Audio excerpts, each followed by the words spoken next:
جب ہدایت ملتی ہے نا تو سب بدلنے لگتا ہے۔ انتھک کوششوں کے باوجود آج وہ بہت قریب پہنچ چکی تھی، اتنے قریب کہ ہاتھ بلند کر کے وہ ان چمکتے الفاظ کو چھو سکے۔ وہ الفاظ اتنے چمکدار تھے کہ ان سے پھوٹنے والی روشنی سے فاطمہ کی آنکھیں چندھیا رہی تھیں۔ اس نے چندھیائی آنکھوں سے نیچے کی طرف دیکھا جہاں سے وہ آئی تھی، نیچے کو اندھیرے کی طرف۔ اسے بس وہی روشن رسی لٹکتی ہوئی نظر آئی جس کے سہارے وہ یہاں تک پہنچی تھی۔ ہاتھوں کے زخم قدرے مندمل ہو چکے تھے۔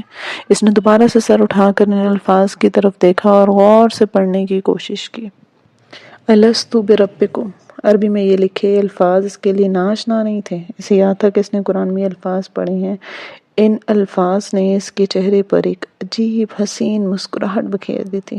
اس نے اپنا ہاتھ بلند کیا تاکہ وہ ان الفاظ کو چھو سکے کہ یک اس کی چیخ نکل گئی۔ دوبارہ سے وہ چمگادڑ آ گئی تھی اور اس کے ہاتھ سے ٹکرائی تھی۔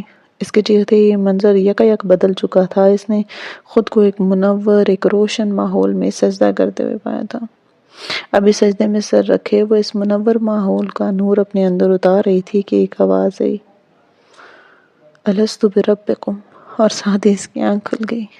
کینیڈا کی سردی میں فاطمہ کا جسم مکمل طور پر پسینے سے شرابور تھا، دل نہایت تیز سے دھڑک رہا تھا۔ ایسا لگا کہ وہ کوئی خواب دیکھ رہی ہے۔ نہیں، اسے لگا کہ یہ حقیقت سے ہو کر آئی ہے۔ الست بربکم، کیا میں تمہارا رب نہیں ہوں؟ اس نے زیر لب یہ الفاظ دہرائے۔ یہ تو عہد الست، مطلب یہ کیا تھا یار؟ وہ بہت زیادہ الجھ چکی تھی۔ اس نے کمبل اتارا اور اٹھ کر بیٹھ کے سائڈ ٹیبل پہ رکھا پانی پیا اور بیڈ کی کراؤن کے ساتھ ٹیک لگائی۔ پہلے بھی ایسے خواب دیکھ چکی تھی مگر وہ نامکمل تھے۔ کیا آج اس کو مکمل کر دیا گیا؟ کیا مطلب ہو سکتا ہے اس خواب کا؟ اس نے خود سے پوچھا۔ کچھ تو ہے، کچھ تو ضرور ہے۔ اللہ مجھے خوابوں کے ذریعے کوئی نہ کوئی ہنٹ ضرور دینا چاہتا ہے۔ الست بربکم، میں تو آپ کو اپنا رب مانتی ہوں اللہ۔ عالم ارواح میں بھی آپ سے یہ عہد کر کے آئی ہوں، یہاں آ کر بھی اسے نبھانے کی کوشش کر رہی ہوں۔ صرف آپ ہی ہیں، صرف آپ کے لیے ہی میرے رب ہیں، میرے معبود، میرے محبوب ہیں۔ میں سمجھ نہیں پا رہی، پلیز اللہ جی، پلیز آپ مجھے سمجھا دیں۔ اس نے ویسے ہی اپنی آنکھیں موند لی تھیں۔ آنسو دونوں اطراف سے چہرے کے بہتے ہوئے اس کے گلے کے موجود دوپٹے میں جذب ہو رہے تھے۔ آج وہ اکیلی گئی تھی۔ اس نے بنش کو گاڑی میں ہی بیٹھنے کو کہا۔ آج میری زندگی کا بہت خاص دن ہے۔ میں چاہتی ہوں کہ تمام بکلیٹس میں اپنے ہاتھوں سے تقسیم کر کے اس بیگ کو خالی کروں۔ وہ مسکراتے ہوئے بنش کو کہہ رہی تھی۔ بنش نے بھی زیادہ مجبور نہیں کیا۔ وہ اس کی چھوٹی چھوٹی خواہشوں کا احترام کرتی، لہٰذا گاڑی میں بیٹھ کر اسے دور سے دیکھنے لگی۔ وہ مسکراتے ہوئے نہایت خوشگوار لہجے میں بکلیٹس ہر آنے جانے والے کو دے رہی تھی۔ کچھ گزرنے والوں نے اسے اوپر سے نیچے تک دیکھا اور اس کے پاس سے گزرنے کے بجائے دوسری سرگوشیاں کرتے ہوئے نکل گئے۔ یقیناً وہ اسے دہشت گرد سمجھ رہے ہوں گے۔ بلیک عبایا، ساتھ میں بلیک بیگ، کو لگ رہا ہوگا کہ اس آتنک وادی نے اس بیگ میں بام رکھا ہوا ہے اور اس کے قریب جاتے وہ ان کو پھوڑ دے گی۔ بینش نے منظر دیکھ کر کہکا لگاتے ہوئے خود سے کہا، لیکن وہ منظر انجوائے کر رہی تھی۔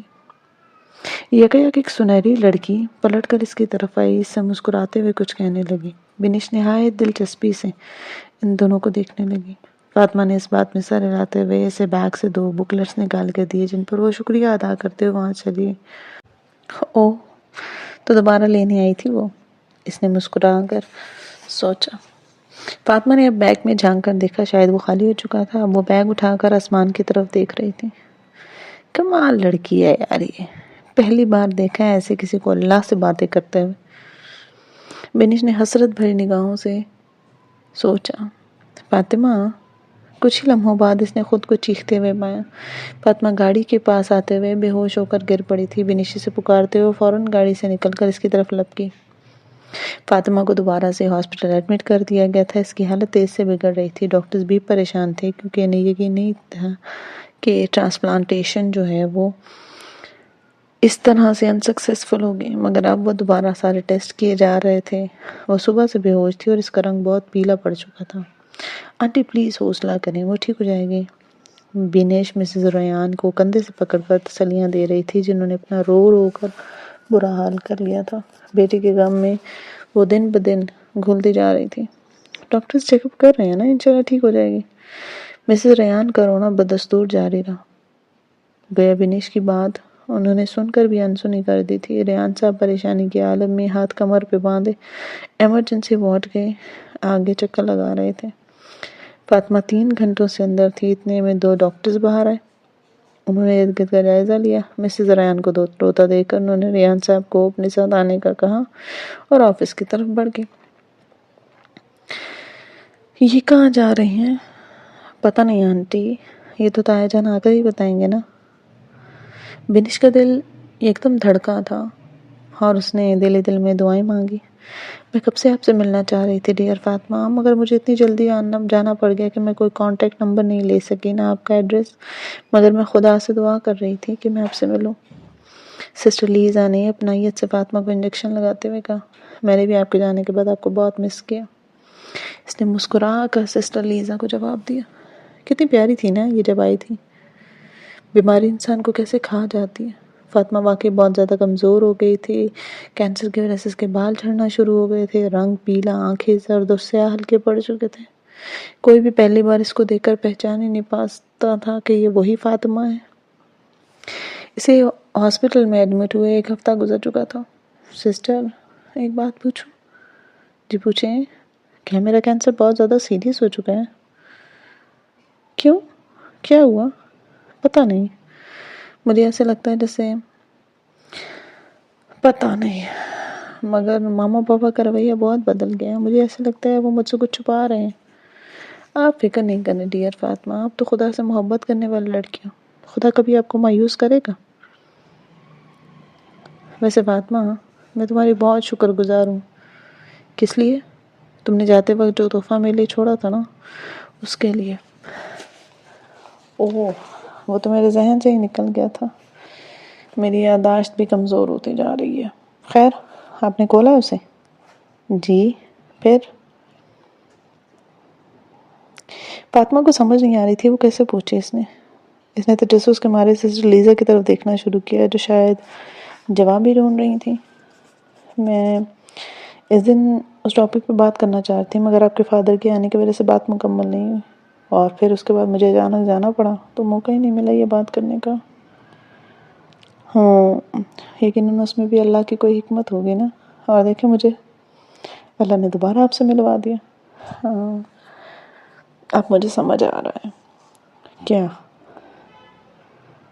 ایسے ہی تو ہوتے ہیں اللہ والے، ان کا غم بس یہی ہوتا ہے کہ کسی طرح ان کی ذات کسی کے لیے ہدایت کا ذریعہ بن جائے، کسی طرح کوئی جان ان کے ذریعے آخرت کی ہلاکت سے بچ جائے۔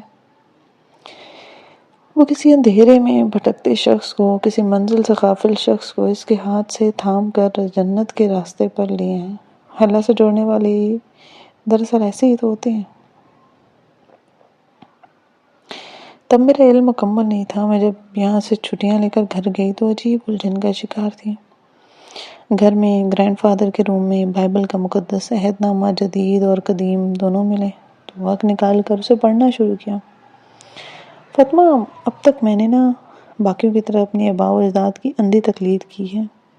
تسلیت کا عقیدہ جو انہوں نے سکھایا، کبھی اس کی حقیقت جاننے کی کوشش نہیں کی میں نے۔ یہی تو بات ہے سسٹر، میری بھی آدھی زندگی ایسے ہی اپنے آباء و اجداد کی اندھی تقلید میں گزر گئی۔ جو انہوں نے بتا دیا، جو انہوں نے سکھا دیا، اس کو پتھر پر لکیر جان کر عمل کیا۔ کبھی سوچا ہی نہیں کہ حق کیا ہے۔ حق یہ بہت مشکل سے ملتا ہے فاطمہ۔ میں جس اذیت سے گزر رہی ہوں تم اندازہ بھی نہیں کر سکتی۔ یہ حقیقت ہے کہ تم سے ملنے کے بعد مجھے اندازہ ہوا ہے کہ کچھ ہے جس سے میں غافل ہوں، کچھ ہے جو میں نہیں جانتی۔ مجھے حق جاننے کی جستجو تمہیں دیکھ کر ہوئی۔ الحمدللہ، الحمدللہ سسٹر۔ مجھے بہت حیرت ہوئی فاطمہ۔ بائبل کے مقدس عہد نامہ جدید اور قدیم میں یسوع نے کہیں یہ نہیں کہا کہ میری عبادت کرو۔ مجھے بچپن سے یہ الجھن رہی کہ یسوع خدا کے بیٹے کیسے ہو سکتے ہیں۔ خدا جو اتنی محبت کرنے والا ہے تو یسوع کو کیوں ضرورت پیش آئی کہ وہ صلیب پر چڑھ کر ہمارے گناہوں کا کفارہ بن جائے۔ خدا کیسے اپنے بیٹی کی جان لے کر ہم انسانوں کے گناہ دھو سکتا ہے؟ وہ بیٹی کی قربانی کے بغیر بھی تو معاف کر سکتا ہے نا۔ بالکل ٹھیک کہہ رہی ہیں آپ سسٹر، ہم انسان اپنی اولاد کو دوسروں کی راحت کے لیے کبھی قتل نہیں کرتے۔ اور آپ یہ بھی تو دیکھیں نا، جو خدا ہو، جو رب ہو، جو مالک ہو، اسے کسی کے سہارے کی، کسی کی اولاد کی ضرورت کیسے ہو سکتی؟ ہاں نا فاطمہ، مگر میرے مام ڈیڈ کہتے ہیں کہ جیسے ہر انسان کے ماں باپ ہوتے ہیں ویسے ہی یسوع کے باپ خداوند ہیں، کیونکہ مقدس مریم کو کبھی کسی غیر مرد نے نہیں چھوا تھا۔ تو کیا ایڈم بھی خدا کے بیٹے ہیں؟ کیونکہ وہ بھی تو بغیر ماں باپ کے پیدا ہوئے تھے نا۔ فاطمہ، اسی سوال کی جواب کی تلاش تو مجھے بھی تھی۔ بائبل کی تعلیمات جاننے کے بعد جب میں گھر واپس آئی تو مجھے پتا چلا کہ تم اپنی ہولی بک کی ٹرانسلیشن میرے لیے چھوڑ گئی ہو۔ میں اسے لے کے گھر چلی گئی۔ فاطمہ، تورات کی تعلیم کہتی ہے کہ یسوع نے اپنے بعد کسی کے آنے کی بشارت دی تھی، اس کی بات ماننے کا حکم دیا تھا، اور یہ تمہارے پروفٹ اور قرآن ہمارے جیزس کے بعد ہی آئے ہیں، جنہوں نے پوری دنیا کو ایک نئے مذہب، ایک نئے دین سے روشناس کروایا۔ جی سسٹر لیزا، اسلام کا دنیا پہ جو اثر ہوا ہے نا، وہ کسی سے ڈھکا چھپا نہیں، اور ہمارے نبی صلی اللہ علیہ وآلہ وسلم نے کسی نئے دین سے نہیں بلکہ اسی دین سے متعارف کروایا جو ازل سے ہم انسانوں کو دیا گیا تھا۔ جو تعلیمات یسوع مسیح لائے تھے یہ بھی اسی توحید کی دعوت دیتا ہے۔ ہاں، میں نے قرآن کو ریڈ کرنا شروع کر دیا فاطمہ، مجھے بھی ایسا لگتا ہے، اور مجھے میرے سوالوں کے جواب میں ملنے لگے۔ تم خدا سے دعا کرو نا کہ میں حق کو پا کر اسے قبول کرنے میں دیر نہ کروں۔ انشاءاللہ سسٹر، میں ضرور دعا کروں گی۔ فاطمہ نے مسکراتے ہوئے سسٹر لیزا سے کہا جو اب سامان اٹھا کر مشینیں چیک کر رہی تھیں۔ ریحان صاحب، وہ میری اکلوتی بیٹی ہے، مسز ریحان نے سسکتے ہوئے کہا، اور ریحان صاحب نم آنکھوں سے اپنے ضبط کھو چکے تھے، پر وہ پھر بھی کندھوں سے تھامے مسز ریحان کو حوصلہ دینے کی ناکام کوشش کر رہے تھے۔ حوصلہ بھی انسان تبھی دے سکتا ہے نا جب وہ خود حوصلہ رکھتا ہو۔ یہ وہ وقت تھا جب دونوں میاں بیوی مکمل طور پر ٹوٹ چکے تھے۔ اکلوتی اور جوان بیٹی کا غم انہیں گھلائے جا رہا تھا۔ ریحان صاحب پلیز کہیں اور سے پتہ کریں نا، کیا معلوم کوئی راستہ نکل ہے۔ تم یقین کرو میں نے کہاں رپورٹس نہیں بھیجوائی، ہر ایک سے ایک جواب ملا۔ ٹرانسپلانٹیشن ریجیکشن ہو چکی ہے، کینسر بہت تیز سے پھیل چکا ہے، سب یہی کہہ رہے ہیں کہ وقت بہت کم ہے۔ آخری بات کہتے وہ دونوں سسکیوں کے ساتھ رو پڑے تھے۔ ڈاکٹرز جواب دے چکے تھے فاطمہ کو ہاسپٹل میں ایڈمٹ کر لیا جائے کہ کبھی بھی کسی بھی وقت اچانک حالت بگڑ سکتی ہے، اور یہ بات فاطمہ کو نہیں بتائی گئی تھی۔ ریحان صاحب اور مسز ریحان دونوں فاطمہ کی خاموشی محسوس کر رہی تھی، جیسے وہ ان کے چھپانے کے باوجود بھی سب کچھ جانتی ہو۔ وہ دونوں اس کی حد سے زیادہ کیئر کرنے شروع ہو گئے تھے، اسے خوش رکھنے کی کوشش کرتے، اس کے منہ سے نکلی ہوئی ہر خواہش پوری کرنے کی کوشش کرتے، مگر وہ بھی فاطمہ تھی، دن بدن اپنی بڑھتی ہوئی شدید تکلیف کو خوب جانتی، مگر اظہار نہیں کر پاتی تھی۔ وہ اس باغ میں خاموشی سے ایک الگ بینچ پہ ٹانگوں کے گرد بازوؤں کا ہلکا بنایا آسمان کو تکتے ہوئے سحر انگیز بیٹھی تھی۔ وہ ہمیشہ سے ایسی تھی، آسمانوں کے سحر میں کھو جانے والی لڑکی۔ اس کا نیچے لٹکتا ہوا سیاہ عبایا بینچ پر لگی مٹی سے خراب ہو چکا تھا، مگر وہ دنیا کی ہر چیز سے بے نیاز اپنے رب کی بنائی ہوئی قدرت پہ غور کر رہی تھی۔ اسے ہاسپٹل میں ہر روز دن میں 2 گھنٹے کے لیے اجازت ملتی کہ وہ اپنے پیرنٹس کے ساتھ باہر گھومنے آ جائے، مگر اس وقت میں بھی وہ ڈاکٹرز کی نگرانی میں رہتی۔ یہ باغ ہاسپٹل سے کچھ فاصلے پر تھا جو اسے بہت پسند تھا۔ وہ اب یہاں روز آتی، تھوڑی دیر اکیلے بیٹھ کر اللہ سے باتیں کرتی، کبھی تالاب کے کنارے اپنے رب سے اظہار محبت کرتی، تو کبھی کسی پرانے درخت کے نیچے بیٹھ کر اپنے ماضی کے گناہوں پر آنسو بہاتی۔ آج وہ باغ کے اس حصے میں اکیلی آئی تھی جہاں درخت اس سے تھوڑے فاصلے پہ تھے۔ اس کے بینچ کے ایک طرف لمبی قطار تھی رنگ برنگے پھولوں کی، ڈھیر سارے پھول جو ہوا میں لہلہاتے ہوئے اپنی خوشبو بکھیر رہے تھے۔ ان کے پیچھے بلند بالا چڑھتی بیلیں اپنے بنانے والے کی عظمت کی گواہی دے رہی تھیں۔ اللہ واقعی جانتے ہیں نا کہ یہاں اس لان میں کتنے پھول ہیں، یعنی آپ اس زمین پہ لگی گھاس کے ہر ریشے کی تعداد بھی جانتے ہیں۔ اس کی نگاہیں یک اپنے سامنے گھاس پہ جا ٹکی۔ اسے تو نظر بھی نہیں آ رہا تھا کہ اس گھاس میں کتنے کیڑے مکوڑے اپنی خوراک اٹھائے جا رہے ہیں۔ اللہ آپ جانتے ہیں نا، مجھے تو نہیں پتا کہ وہ سامنے والے درخت پر کتنے پتے ہیں، مگر آپ جانتے ہیں میں اس درخت کے سامنے کتنے چھوٹے سائز کی ہوں نا۔ اللہ کیا میں آپ کو نظر آ رہی ہوں؟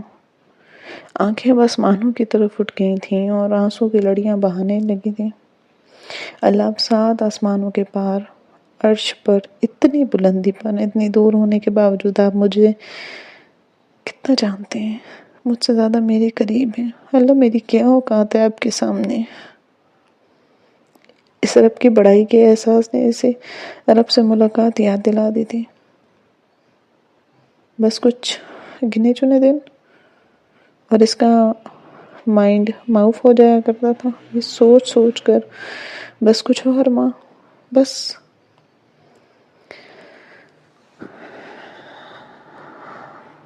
اللہ تعالیٰ آپ اتنے بڑے ہیں، میں کیسے آپ کا سامنا کروں گی؟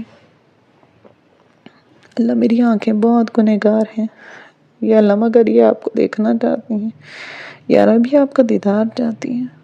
اللہ آپ جانتے ہیں نا یہ آنکھیں اس قابل نہیں ہیں، لیکن اللہ آپ جانتے ہیں کہ میرا دل آپ کی محبت سے تڑپتا ہے۔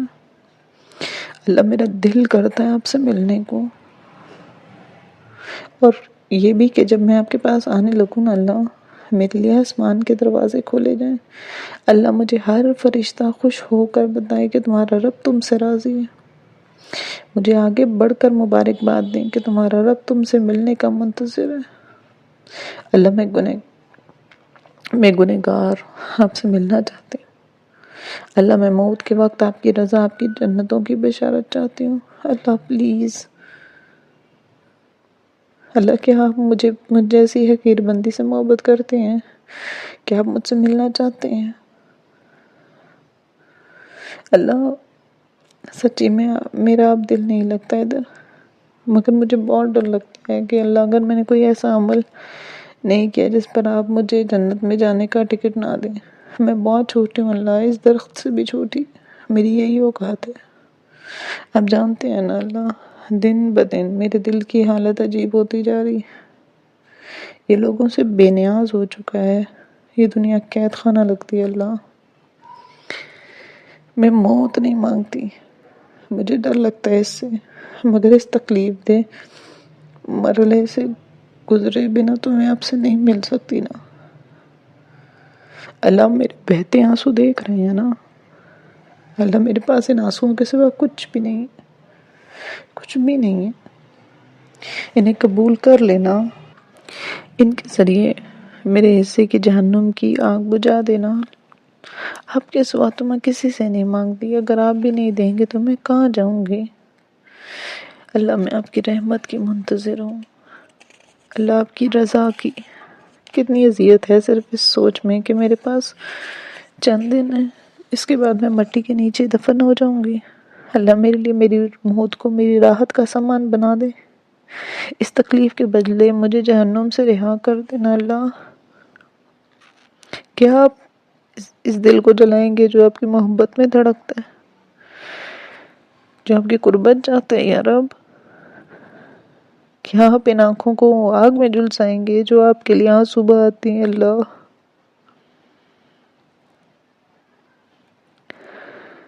وہ چہرے پہ دونوں ہاتھ رکھے سسک سسک کر رو رہی تھی۔ اس کے یا اس کے رب کے علاوہ کون تھا جو جانتا تھا کہ وہ کس اذیت سے گزر رہی ہے؟ وہ اذیت جو اس کے رگوں پہ میں سرایت کر رہی تھی، جو اس کے سانس لینا محال کر رہی تھی۔ اس کے لیے دنیا چھوڑنا مشکل نہیں تھی، مگر اگلی دنیا میں قدم رکھنے سے بہت ڈر آ رہا تھا۔ بلا شبہ وہ تھی بھی ڈرنے کی جگہ۔ آنسوؤں کے قطرے جا بجا اس کے چہرے پر تھے، ہاتھوں سے گر کر اس کے سیاہ ابایا میں گم ہو رہے تھے، مگر اوپر کہیں 7 آسمانوں کے پار وہ سیاہ ابائے میں غائب ہوتے آنسو قبولیت کا درجہ پا رہے تھے۔ ہر طرف چہچہاتے پرندے گھاس میں اپنا رزق اٹھائے، چھوٹے چھوٹے کیڑے مکوڑے اس لڑکی کو یاد دلا رہے تھے کہ یہ مخلوق جس رب کی تسبیح کرنے والی وہ ہے نا، وہ رب اپنے پکارنے والے سے غافل نہیں ہے، وہ اپنے آپ سے محبت کرنے والے سے بے پرواہ نہیں ہے۔ ایک سکون کا احساس تھا جو اس کے دل کو گھیرے ہوئے تھا۔ اس نے دوبارہ نم آنکھوں سے سر اٹھا کر آسمان کی طرف دیکھا۔ اسے لگا جیسے وہاں کوئی مسکرا رہا ہے۔ وہ جان گئی کہ اس کا رب اس کی آہیں سن چکا ہے، اس کی آنسو گواہی دے رہے ہیں۔ اس احساس نے اس کی نم آنکھوں کو مزید چمکا دیا۔ وہ روتے ہوئے چہرے پر مسکراہٹ بکھیر دی۔ دین جس کی ترجیحات کا مرکز، وہ اس دین کی خاطر بنی اجنبی لڑکی، وہ دنیا سے آنسو چھپانے والی لڑکی، وہ تنہائی میں آنسو بہانے والی لڑکی، جو ہنسی تو دیکھتی رہ جائے دنیا، وہ رب کی محبت میں مسکرانے والی لڑکی، محبت جسے دیکھ کر رشک کھائے، وہ اپنی رب کی محبت کی دیوانی لڑکی، خوشی کے موقعوں پہ جو آنسو بہائے، اداس لمحوں میں جو مسکرائے، وہ تشکر کا پیکر عاجز مزاج لڑکی، وہ رب کی رضا میں راضی رہنے والی لڑکی، جنت کی طلب جس کی راتیں جگائے، رب کی مسکراہٹ کا حصول جسے دن بھر تھکائے، وہ اس دنیا میں رہتے ہوئے بھی کسی اور ہی جہاں کے خواب سجانے والی لڑکی، تمنا تھی جس کی رب کی رضا، سننا وہ چاہتی تھی نفس المطمئنات کی صدا، وہ اس دھوکے کی دنیا سے نگاہیں چرانے والی لڑکی، حقیقت کے گھر کو وہ چاہنے والی لڑکی۔ مجھے بہت خوشی ہو رہی ہے زنیشا، میں بیان نہیں کر سکتی اس وقت میرے دل کی حالت کیا ہے۔ بہت مشکل ہے فاطمہ، میں پل پل ٹوٹ رہی ہوں۔ میں سمجھ سکتی ہوں زنیشا میری جان، یہ کرب، یہ اذیت، یہ تو ہر اس مسافر کے نصیب میں آتی ہے جو اس رب کی رضا کو اپنی منزل بنا لیتا ہے۔ اس مبارک رستے پر مبارک لوگ ہی چلتے ہیں۔ تم بس ہمت نہیں ہارنا، اللہ کے وعدوں پہ یقین رکھنا جو اس نے اپنے رستے پر چلنے والوں سے کیے ہیں۔ وہ تو خود کہتے ہیں نا، ان قریب وہ تمہیں اتنا دیں گے کہ تم راضی ہو جاؤ گے، سورہ والضحیٰ میں۔ بس تم یقین رکھنا، کامل یقین۔ یہاں یقین والے لوگ ہی کامیاب ہوتے ہیں۔ یقین، اس رب کے وجود پر یقین، اس کے وعدوں پر یقین، اس کی ملاقات پر یقین۔ ان آخری الفاظ پر فاطمہ کی آواز ڈگمگائی، پرنم آنکھیں جھکی تھیں جسے زنیشا نہیں دیکھ پائی، مگر اس کی آواز، اس کے الفاظ کا کرب اس کے دل کو چور چور کر رہا تھا۔ وہ نہیں جانتی تھی کہ وہ دوبارہ کب فاطمہ اس سے بات کرے گی۔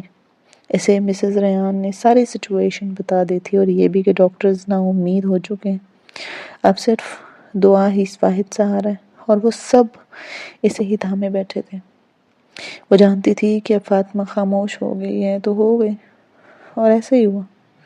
اس کے ہونٹوں پر بس ایک چپ لگ گئی تھی، لیکن آج وہ فاطمہ کو خوشخبری دینا چاہتی تھی کہ اس نے پردہ شروع کر دیا ہے، تاکہ وہ کچھ لمحات کے لیے اپنی تکلیف بھول جائے، اور ہمیشہ کی طرح آج بھی اس کے تسلی بھرے الفاظ پر زنیشا مطمئن ہو کر مسکرائی تھی۔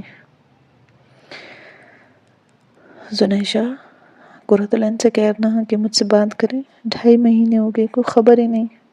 انشاءاللہ میں ضرور کہوں گی۔ الوداعی کلمات کے بعد فاطمہ نے فون مسز ریان کی طرف بڑھایا اور بیڈ پر سیدھی لیٹ کر آنکھیں موند لی۔ میں جانتی ہوں یہ سب آسان نہیں ہے، مگر دیکھو بھی پوری زندگی پڑی ہے نا۔ میں انشاءاللہ کر لوں گا شادی بھی، مگر ابھی میں تیار نہیں ہوں۔ ماس کی آواز بہت بھاری ہو چکی تھی۔ بھیا امی بھی یہی چاہتی تھی اپنے اکلوتے بیٹے کی خوشیاں دیکھیں۔ قرۃ العین کو لگا کہ شاید وہ امی کا ذکر کرے گی تو وہ مان جائیں گے۔ ہاں، امی ہوتی تو ضرور دکھاتا خوشیاں بھی۔ ان کی امی کو فوت ہوئے 15 دن ہو گئے تھے، اور معاذ نے فیصلہ کر لیا تھا کہ وہ بھی اپنے والد کے مشن پر چلے گا، امت مسلمہ کی خدمت کے مشن پر۔ بے شک یہ بہت مبارک مشن تھا، مگر قرۃ العین چاہتی تھی کہ وہ نکاح کر لے۔ بس اب پلیز تم بار بار ایک بات مت کہو، جب وقت آئے گا نا میں کر لوں گا۔ یہ کہتے ہوئے معاذ نے فون بند کر دیا، جبکہ قرۃ العین حیرت سے فون کی اسکرین پر معاذ کا نمبر دیکھ رہی تھی۔ اسے برا لگا تھا کہ اس نے اس کی کال کاٹ دی تھی، مگر اس سے بھی زیادہ دکھ کی بات یہ تھی کہ وہ تنہا ہو گیا تھا۔ اللہ تمہیں بہت خوشیاں دے میرے بھائی، دنیا اور آخرت کی بھلائیاں عطا کرے۔ اس نے دعائیں دیتے ہوئے موبائل بیڈ کی سائڈ ٹیبل پہ رکھے اور کچن کی طرف بڑھ گئی، جہاں اس نے چولہے پر بریانی دم پر چڑھائی ہوئی تھی۔ اگر آپ کو آج کی ویڈیو اچھی لگی ہو تو do like, share, comment and subscribe to my YouTube channel. ملتے نیکسٹ ایپیسوڈ میں، تب تک اپنا خیال رکھیے۔ اللہ حافظ۔